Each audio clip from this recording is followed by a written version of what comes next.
Hi, everybody. Welcome to the WVHuddle.com Prep Football Podcast. Last episode of the regular season. It's kind of been a long season, and it's kind of been a quick season. Doesn't seem like we've done, this will be the 11th one of these, I believe, that we've done this season. And like I said, it's kind of gone by pretty quick. But yeah, it has. Yeah. We'll jump right in looking at the Week 10 action from last week.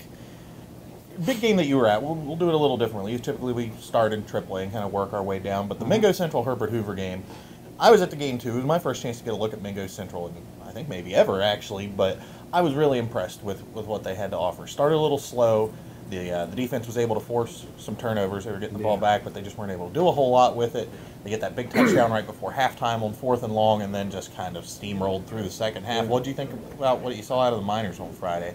I was impressed with their depth because they were using their third string running back, Taylor Thornsberry. Yes, and he ran for a little more than 130 yards and carried the ball 20 times. And he's like a tailback. He's not a big kid or anything like that. But Hunt broke his leg against Wayne, and Deontay Joplin's been out the last couple of weeks, so they needed to go to him, and no problem. And Stevie Browning's nursing a lame leg too. He's kind of banged up. So I think that's a lot of reason why it took them a while to get going. But you're right about that score. Coaches talk about this all the time, more so in basketball, really. But there's the last couple minutes of the second quarter and the first couple minutes of the third, and that was all she wrote. I mean, because they got touchdowns in those key periods and just snowballed to a win. I was really impressed with the quarterback play. You hear about him, but I hadn't seen Mingo play yet. You see him warming up. Stevie's a little fella. He's not. You hear that he's not a big guy. It's like a fire plug. Yeah, but watching him in warm-ups and a couple times during the game, they love to throw that deep ball. He throws it really good. I was way impressed with what I saw out of him on Friday. You don't see a lot of Double-A quarterbacks, honestly, throw that tight of a spiral, that far downfield. Wherever he wanted. Sideline, hash mark, middle of the field. He was putting it where it needed to be. He can put it up there, and Yogi Kinder was telling me after the game, if you give him time to throw, he can throw a pretty good ball, And yes, he could, Yogi's never, bashful or shy about bragging on his kids, but at the same time, he's usually correct, He's just, modesty isn't a strong suit for Yogi Kinder, and that's honestly why I like him. Yeah. When you got that many wins under your belt, you kind of are allowed that, I think. Given a little leeway. So, 41-6 final. Hoover turned the ball over 3 times in the first quarter and just really couldn't get off the mat all night. And, that was, in large part, that Mingo defense was tough. You hear a lot about, Mingo's fast, they can score points. They've got, X, Y, and Z at the skill positions, and they got this great quarterback. But that defense, that's not a bad Herbert Hoover offense with Brody Thomas and Tristan Hager. And, that's a team that can score points and has scored points in bunches in recent weeks. And Mingo just shut that down. And that's what, Ryan, you've seen him. You've seen him, twice? You saw him back-to-back weeks, right? And so I was expecting at least, to see Hager run for a while, and I think he led them with like 40 yards rushing. Yeah. I think the thing with Mingo Central, let's face it, Kinder at Mingo Central, and really more so before that at Matewan, kind of has the lifelong reputation of kind of running it up. So you're used to the offensive guy, but their defense is solid, definitely. Clear cut number 2, you think? Double-A? I think so. I do too. Yeah, I would still. I want to see Bluefield, but Bluefield has made an impression the last few weeks. They got that one loss against Richlands from Virginia earlier in the season, but Kaiser when they're healthy. Kaiser when they're healthy. Tulsa's really good. Fairmont Senior's really good, but I think they're a step below those other teams that we've mentioned. Kind of quiet out of the Tulsa region this week. Let's talk about that game too. Tulsa played Boyd County from Kentucky, a bigger school. I think they're enrollment-wise equivalent to about what a AAA school would be in West Virginia. Forgive me if I'm wrong. They're 4-6. I know they play teams like Ashland, good teams from Kentucky, bigger schools, but I was kind of just working this out in my head on Twitter Friday night, and Grant Traylor from the Herald-Dispatch popped in and was like, whoa, that's not a bad 4-6 team, but then he likened it, though, it would be almost like Bridgeport losing to John Marshall. And that just doesn't happen and shouldn't happen. And I started thinking about it in those terms. I was like, wow, this is a really bad loss for Tulsa. I know it doesn't kill them as far as playoff rating goes. They're still going to get a home game, maybe 2. But, it seems like maybe a little cause for concern as the season gets into these last couple weeks, or last week here right now for the Rebels. Yeah, I think so too. And there's something I've got to look up when we get back to the office because I'm not aware right off the top of my head. Is Tulsa a playoff-approved site? Because It's been a while I've since covered. they've hosted a playoff Yeah, game. exactly. I've covered their quote-unquote home game before, and I mean this was 18 years ago, and it was at Huntington High. Right. So I don't know. I thought you and were going then- to say at Fairfield. no, it was at Huntington High. It was back in '97, but I don't know if they'd be playing at Wayne or at home or Spring Valley or what. Switching up just a little bit, we've talked a lot about the playoff teams, the teams towards the top of the polls and the ratings, but a game you were at last week, Ryan, St. Albans and Winfield, these are two of the AAA programs in our area in the Kanawha Valley that have seen better days. Yeah. And you kind of can see a little bit of growth and a little bit of improvement with those teams from year to year, more so than maybe week to week this year. But we talked a little bit about it before we went on the air. That was just a sloppy game. A lot of penalties, and maybe it's just me, and I'm sure I'm not the only one that thinks this, but it seems like the Winfields, the St. Albans, the Nitros, the not as much Polka because they've been really, really bad, but they're spinning their tires, and there's not a whole lot really either way. It's like you get what you get, and you're getting that every week, and don't expect a whole lot more, don't expect a whole lot less. It's a lot like one step forward, two steps back when you watch those teams. I mean, St. Albans has some talent in the back. Oh, Grigsby's a heck of a player. Grigsby's a good player. Barrett's a good player. Patterson had a huge run in the first half. He was over 100 yards for the game. But as soon as they, pick up a first down, then there's a holding penalty or a personal foul penalty. Then they fumble it. I mean, I think the teams combined to put the ball on the ground 8 times. They each threw an interception. Like I told you earlier, I think there were 25 penalties in the game. So even with some talent there, you can see kind of the things that have led to them being 2-7. I think St. Albans is 1-8 now. Yeah. So I mean, there's talent there, and to give both credit, they both played hard Friday. It was a competitive game, fun game to watch. Sometimes you get teams that haven't won much, they're more desperate for a win than teams that have won a lot. So I mean, it was still a good game, and fun to watch. But And thinking of prepping for the show and thinking about teams like that kind of got me back on something we've talked about in the past. I believe Ryan brought up the haves and the have-nots in the MSAC, and I was looking at that Nitro Woodrow Wilson game a couple weeks ago. I thought it was maybe something you wrote, maybe something Rick wrote. It's the first time they had played since 2006, 2007. Yeah, they hadn't played in almost 10 years. And they're in the same conference. How does that happen? yeah, Maybe, and it's just me, but it's become more and more clear that something's got to be done in the MSAC, especially for football, because why do you have these teams that are going 100-plus miles every Friday night to lose by 50 to a school that's got twice their enrollment? Right. Teams that are 60, 70, 80, 90 miles apart that are in the same league that don't play for 10 years. It doesn't make a whole lot of sense to me. I don't know what the alternative would be, but it's something you could sit down and hash out. I'm clearly sure. 2 tiers to this league. Yeah, and when the MSAC started, it was kind of segregated in that. I believe the blue and gold divisions. There was a big school and a small school division, and that just kind of went away at some point.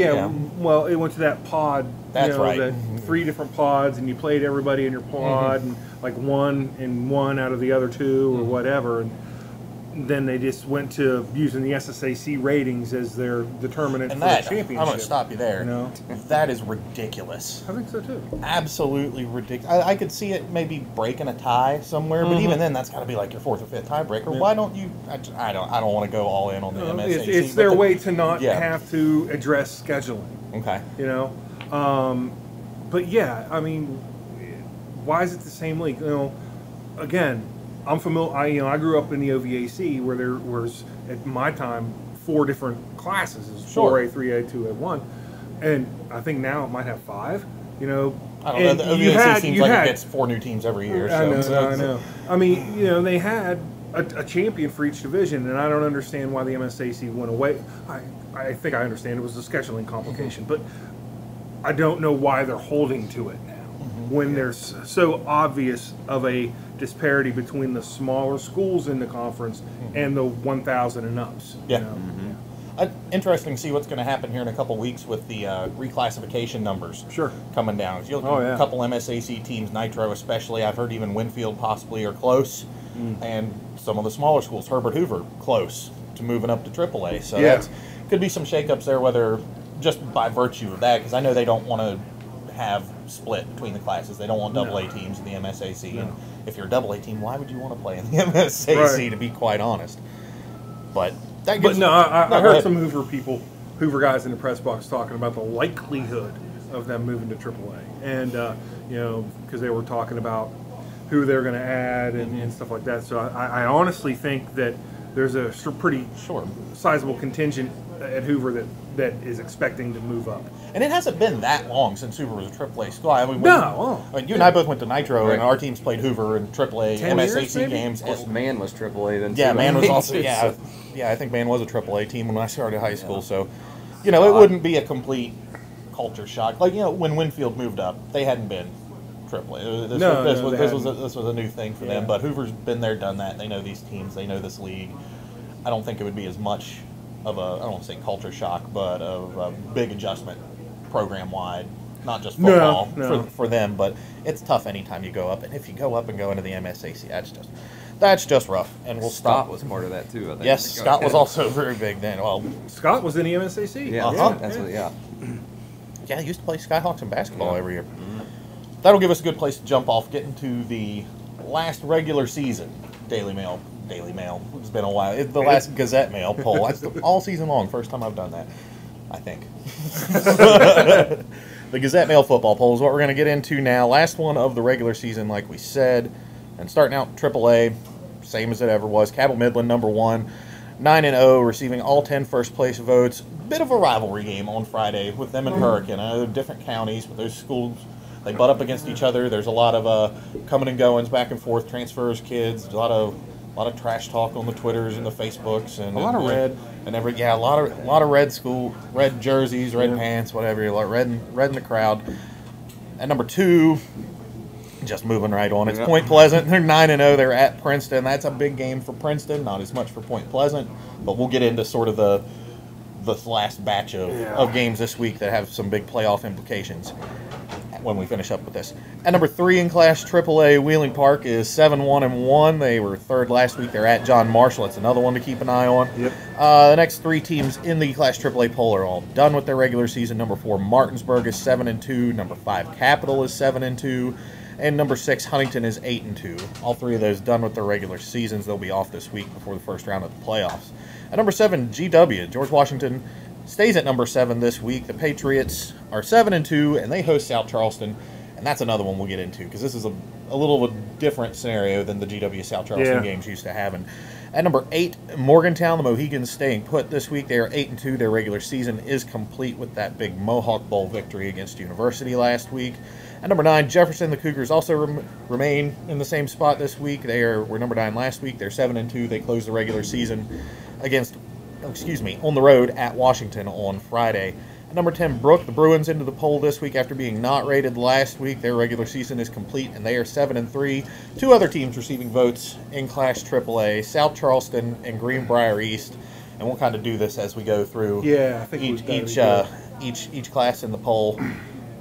For the most part, the teams we're looking at in these top 10s they're in. Well, where they slot in as far as the playoffs go is sort of up in the air. But you look at that back end of Class AAA and the playoff ratings. I got those here, starting at, say, Musselman, Spring Valley, Princeton, Hurricane, Elkins, John Marshall. Any of those teams could end up sliding in, taking those last 2 spots, but some of them have a little tougher road, though. Hurricane, for example, they win and get some help, they're in. But they've got to beat Cabell Midland on the road. John Marshall's got to play Wheeling Park. Princeton's got to play Point Pleasant. Elkins, I think, is the one to keep an eye on. They play Buchanan Upshur, and I think that of that batch of games we talked about might be the most winnable game for a team that desperately needs a win this week. I agree. I think that's the most likely scenario, is that we see Elkins pop into there at 6-4, getting a 16 or 15 seed. They still running that double, triple wing at Elkins. I think Greg Hott's still a coach, so yeah.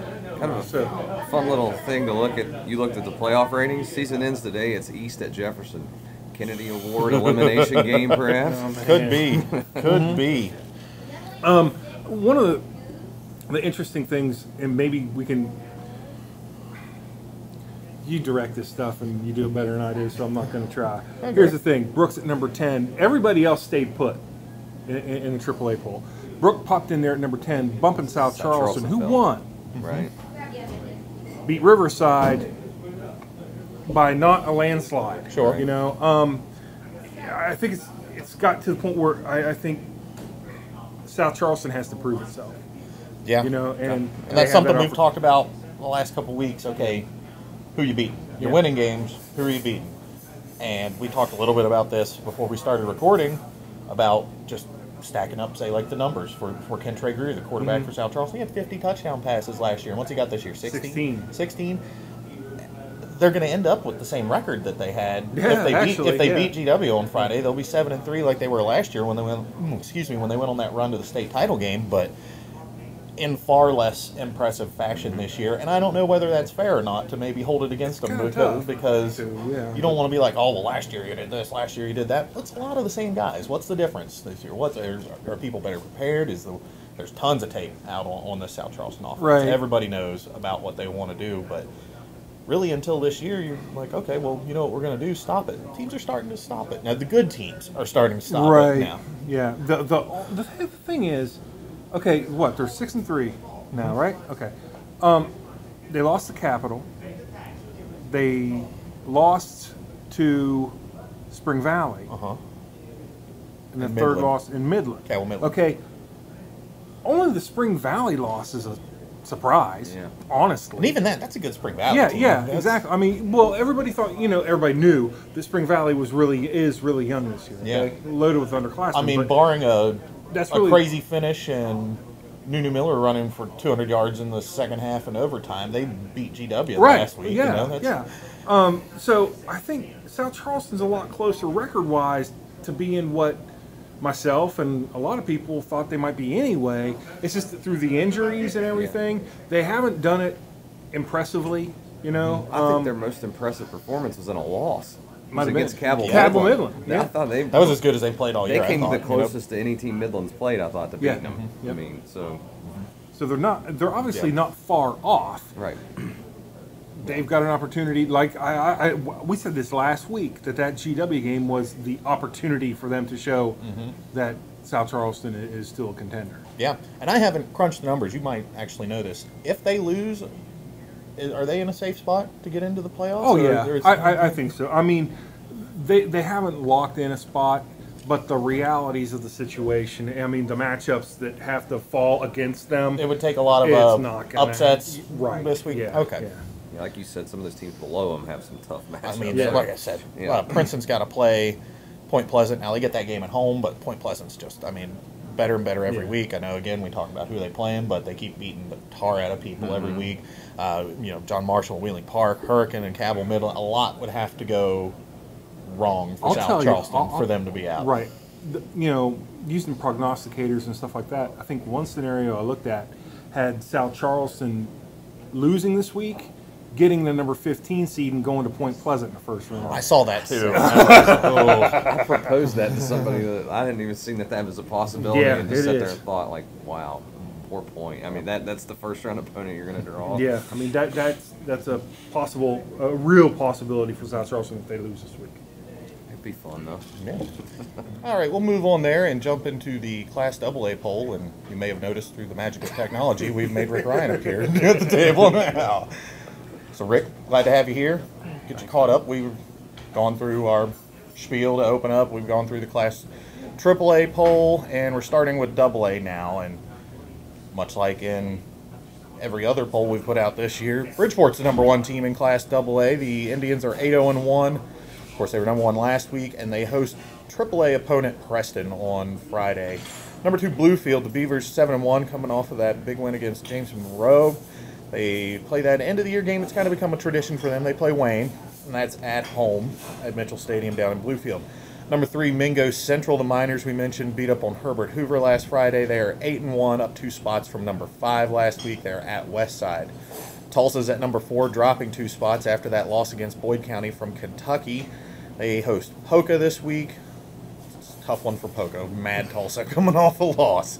Number 5, Kaiser, the Golden Tornado, and other teams kind of been getting stronger this last little stretch of the regular season. They're 7-2, up from number 7 last week. They host Mountain Ridge, Maryland on Friday. At number 6, Fairmont Senior, the Polar Bears, down 2 spots from number 4 last week. East-West game on Friday at East-West Stadium. They play against East Fairmont. I just said East a bunch of times. At number 7, James Monroe, dropping down 1 spot after that loss to Bluefield. They host Riverview on Friday.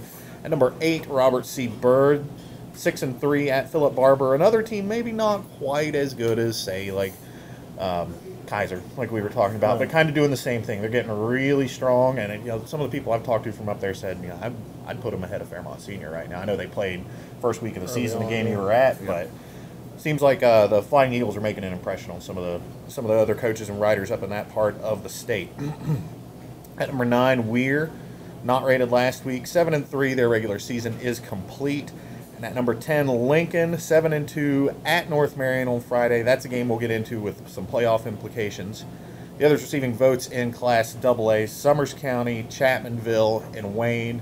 I'll just kind of start left and go around, but that seems like we get to this point of the year every year. And you're like, oh man, those last 4 or 5 spots in the playoff ratings in every class, so much could happen. Well, there's a lot up in the air with Class AA. We mentioned that Lincoln North Marion game. There's about 5 or 6 games that if they go chalk, if the favorites win, and I don't see any reason why they wouldn't. It's high school football; these things happen. But if North Marion beats Lincoln, they'll be 5-5 and in at the 16th seed. That's ahead of teams that are 6-4 and 7-3. Yeah. No, here's the thing. This is a drum I tend to beat almost every year, and it's part of the reason I like the fact that James Monroe is good again. That what is Region 3 for basketball is, I'm sorry, not good for football. You got Bluefield, and you've got a bunch of programs who just don't rise up to that contender. Yeah, you might level. get one for a year here and there, like a Tug Valley last year. It's almost like a rotating basis of who the Region 3 football team is. It's going to run the table on its schedule. This year though, Bluefield excluded. Bluefield is excluded, but this year we've got Summers County at number 10 in the SSAC ratings, Liberty Raleigh at 14, Independence at 17. Okay, so you're talking about that lower 4 spots of the playoff race. I don't know how that jumble is going to come out, but honestly, if you look at playoff scores and the history of them, when those teams are in there and they have one of those bottom 4s, that's where you get your 60-6 first-round playoff scores and stuff like that with them on the losing end. And it's just, I just don't think that football is nearly as, much of a priority as basketball is in that part of the state. I don't want to turn it into a discussion of socioeconomics, but basketball's a lot easier to play. You don't have as many kids. You play more games. They're a little closer. You're not going 3-4 hours round trip on a Friday night. Maybe that has some. I don't know. I'm just thinking here. But it's just that those folks are awful proud of the basketball, and with good reason. With the success that they've had. And we don't want to turn this into basketball versus football. We're just it's just how it is. Yeah, other parts of the state paid more attention to football. That's all there is. I guess looking at that bottom half where you guys are looking, hey, remember when we threw dirt on Wayne a couple weeks ago? Oh, that win last week. I think that was one of the more surprising scores I saw. Not just that they beat them, but beat them by Wayne, 19. Yeah, Wayne beat up on Chapmanville on Friday. Well, Chapmanville's kind of going through some stuff with injuries, I've heard, and it's just kind of spiraled and fallen apart for them this last month. Now Wayne's probably a win over, an upset over Bluefield from getting in there anyway. That's going to be a tough one, though. We talked about in Class AAA, there's some pretty tough matchups with, Princeton, Point Pleasant, John Marshall, Wheeling Park, Hurricane, Cabell, Midland. You're not used to seeing Wayne in that position, but that's kind of where they're at now. But I don't know that the gap here is quite as extreme as the ones that we were talking about in AAA. I'm not sure. It might be, but I have a suspicion Wayne's in that game for a while. For a while, probably. Yeah, I think they're finding themselves. Yeah. Sure. At the beginning of the year, we probably thought Bluefield Wayne was going to be one of those top 5 games of the year in AA, and then, of course, Wayne had its problems, and Bluefield is, like you said, is always Bluefield. But, I wouldn't be surprised. Rick, where do you see this back half of AA shaping up? Seems like, for the most part, top 8, 9 at least, are kind of set about where they'll end up being, but, you start looking at the the Summers counties, the Robert C. Byrds, Weir, Herbert Hoover, Roane County, Liberty, Raleigh, Westside, Independence, Wayne, Nicholas County, Petersburg, Liberty, Harrison, North. I mean, these are all teams. 6-3. Yeah, I want to get to Petersburg, man. Right, Petersburg. If Petersburg beats East Hardy, and like you said, chalk the rest of the way, Petersburg's going to get in. Wow. They probably haven't practiced past November. I know, 5th man. in how many years? Last time they were in the playoffs was '93. I looked that one up before I came here. Yeah, that 6-4 tends to be the magic number in any class, and you know, a lot of times 6-4 will get in, but not always 6-4. Yep. It depends who you've beaten, how many bonus points you get, and you know, you can see there's going to be a lot of traffic right in those last 3 or 4 spots, probably right at that magic number. Year before last, I remember that Petersburg had a decent season, and they petered out later in the year and didn't make the playoffs. But I was watching because at one point, like midway, it looked like they had a real shot. And I remember writing about it in a notebook. They have a quarterback. His last name is Van Meter, who is a hot shot QB. And look, I like that East Hardy game. You know, that's one. East Hardy's a good team. It's going to be a tough game for them. But yeah. Petersburg's been playing good ball lately, though. They beat Tucker County last week by, I think, 4 touchdowns. Oh, wow. So. Van Meter had 6 touchdowns and like just a bunch of yards I heard in that game too. Yeah. He's a good player. Put up some good stats. All right. Last one we'll do Class A. Number 1, Magnolia. Same as AA and A, and we've been over that a bunch this year. The tops of these polls they're really good teams at the top, and they haven't given us any reason really since that when Capital lost to Cabell Midland. That was the last time there was any shuffle at the top of any of these things. Yeah. And that's been 2 months ago. Almost. Yeah, it's been a while. But Magnolia receiving all 10 first-place votes in Class A. They're 9-0 at Lindsley on Saturday. At number 2, Wheeling Central Maroon Knights are 8-1, hosting Bishop Donahue on Friday. At number 3, Moorfield 8-1 at Tigers Valley. Number 4, Buffalo. The Bison remain at number 4 for another week. 9-0 undefeated, hosting Mahama on Friday. Number 5, South Harrison. The Hawks are 8-1, hosting Wirt County. At number 6, that East Hardy team we were just talking about at Petersburg. That game's at Petersburg. That's, you never know there. At number 7, Williamstown. Sorry, I'm rooting for the Vikings, man. It would be a cool story. Cool to see them get in. At number 7, Williamstown, they are 7-2 at hosting Roane County. Number 8, St. Mary's, 7-2 at Greenbrier West. Number 9 is Pocahontas County, 7-2 at Cameron. And at number 10, Man, back into the Class A poll this week, at 7-2, hosting Van. Others receiving votes in Class A: Pendleton County, Tug Valley, Meadowbridge, and Valley Wetzel. I can't remember the last time they got a vote in one of these things. Doesn't seem like it's been forever ago, but it's been a while. No, but they got a win over Tyler, who this past week, who a lot of people have projected as a playoff team all year. They're not going to make it. I mean, through injuries and other things, they're not going to make it. But Valley is right there on the cusp. But I think they're 6-3. Okay, well they impressed the voters to the tune of exactly 1 vote. So hey, they're on the list though. Shout out to Pine Grove. Rick, I'll start with you. With going into this last week, where are the big games at in Class A? What's shaking out? I mean, it's as open as it's been in a while, but it seems like we say that about Class A every year. There's some teams at the top that you expect to be in that Final Four. Something always seems to happen where a 13 seed or somebody wins a game and gets some momentum, and you see them playing in that weekend after Thanksgiving. Are there any candidates that you see maybe emerging in that bottom half, or potential teams like that? You got the overcard, Magnolia and Wheeling Central, and who they're playing. The Central Donahue game, obviously, a very big one. You know, Man and Van. You look at that down there. Here's Van 7-2. A lot of classes 7-2. You'd already have something locked up, but there were 14 coming in. They just haven't played a lot of teams, given them a lot of wins. And, you know, whether that's by design or not, whatever. But here's Man, the polar opposite. Plays a lot. Almost its entire schedule was AAAs and AAs, and you know, it can lose 2 or 3 games and get in. So there's 2 different approaches there. That's the one game that caught my eye. Of course, you got Williamstown and Roane, cross-class thing. Both of them are trying to just probably get into the top where they can get a home game. I'll tell you who else is watching. Sorry, Darren. No, go ahead. Who else is watching that Williamstown Roane game is Pocahontas County.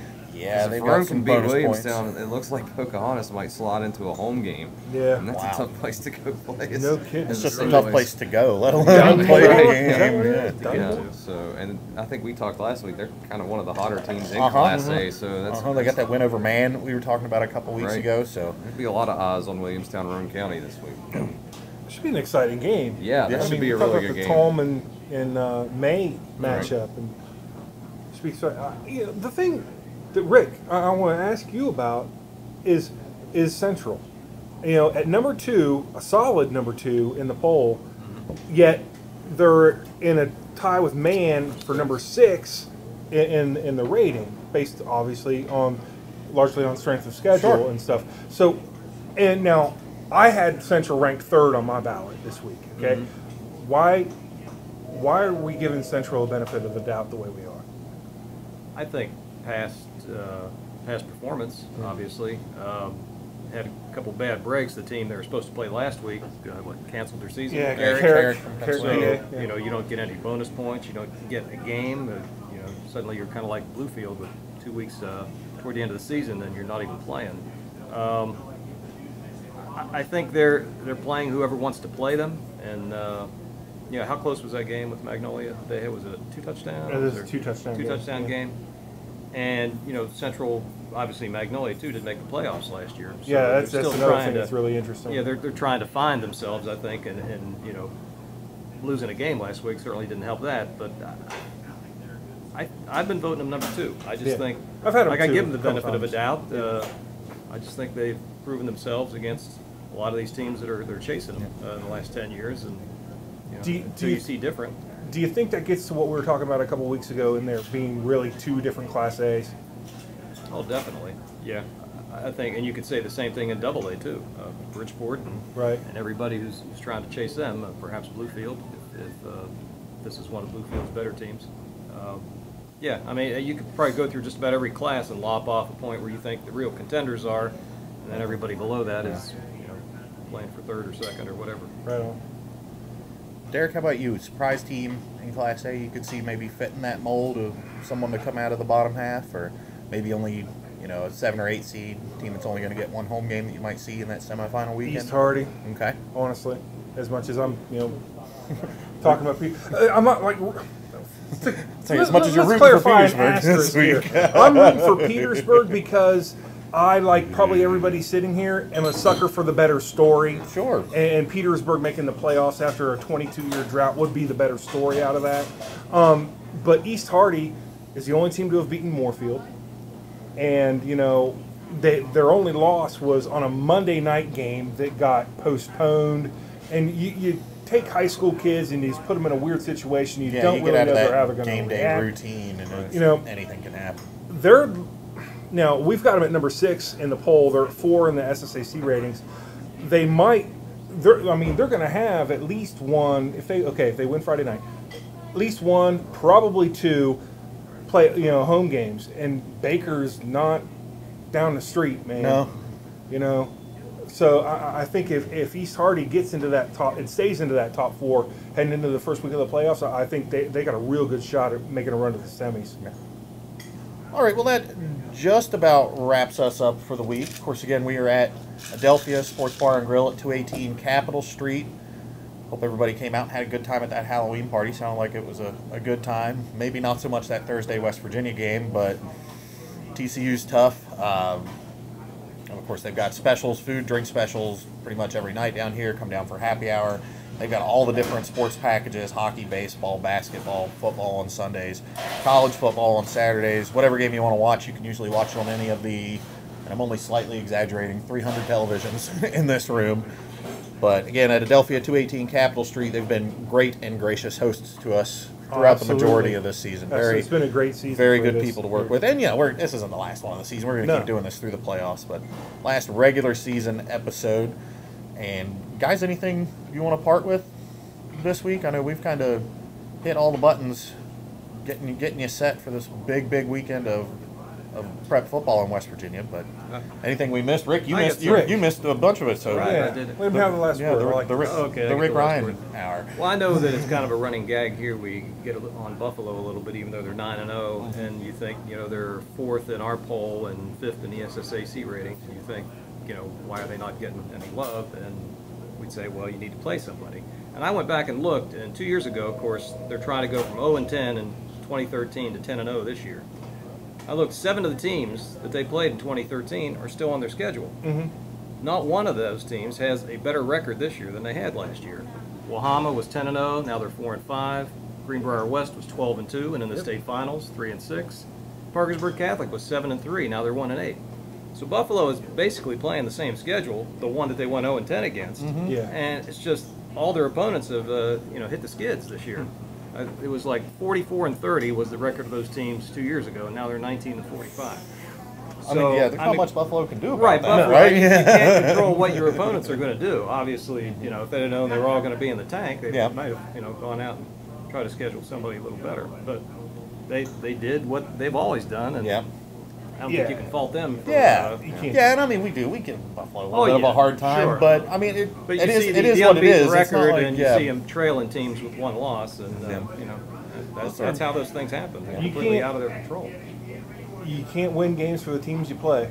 No. You know? You hope they win after you beat them, but you got no control over that beforehand.